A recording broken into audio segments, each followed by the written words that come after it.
Hi boys and girls, this is your art teacher, Miss Dressel, and today I'm going to read to you this story about Georgia O'Keeffe, who is a woman artist.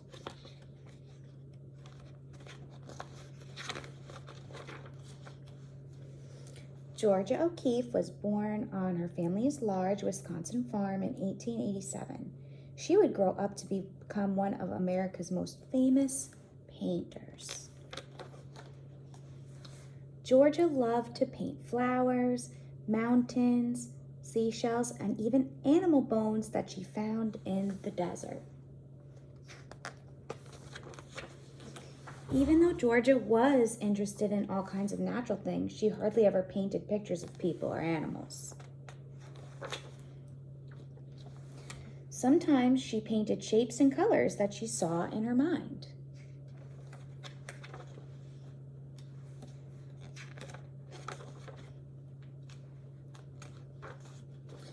Georgia liked New York City. It was busier and more exciting than the peaceful farm areas where she had grown up. Georgia often visited a small gallery in New York City that showed the work of new artists. After finishing school, Georgia decided to teach art for a while and traveled to Texas to take a job there. Georgia started to show the excitement she felt about Texas in her paintings.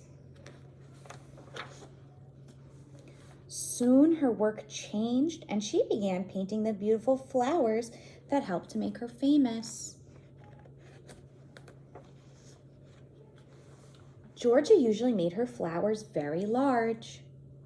This flower fills up the whole page. Georgia's paintings got attention right away.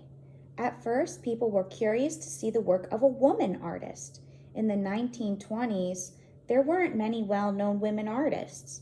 It didn't take a long time for people to realize that Georgia O'Keeffe wasn't just a woman artist, she was just a great American artist.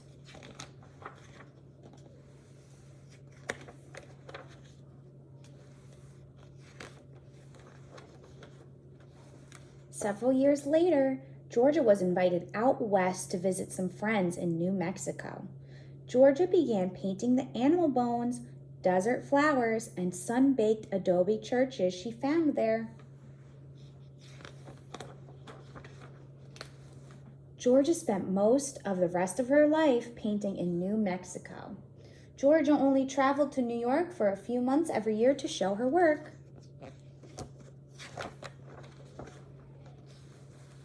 Georgia O'Keeffe lived to be 98 years old. Georgia didn't care what people thought about her or her art. She worked hard on her paintings and put her own special feelings into them. Georgia met many famous artists during her life. She learned a lot from them, but never copied their styles or joined their groups. She often found beauty in the things that most people would ignore or never even notice, and was able to show that beauty in her paintings. Georgia O'Keeffe is a very famous artist, and maybe you'll get inspired and go make a painting or a drawing of some flowers.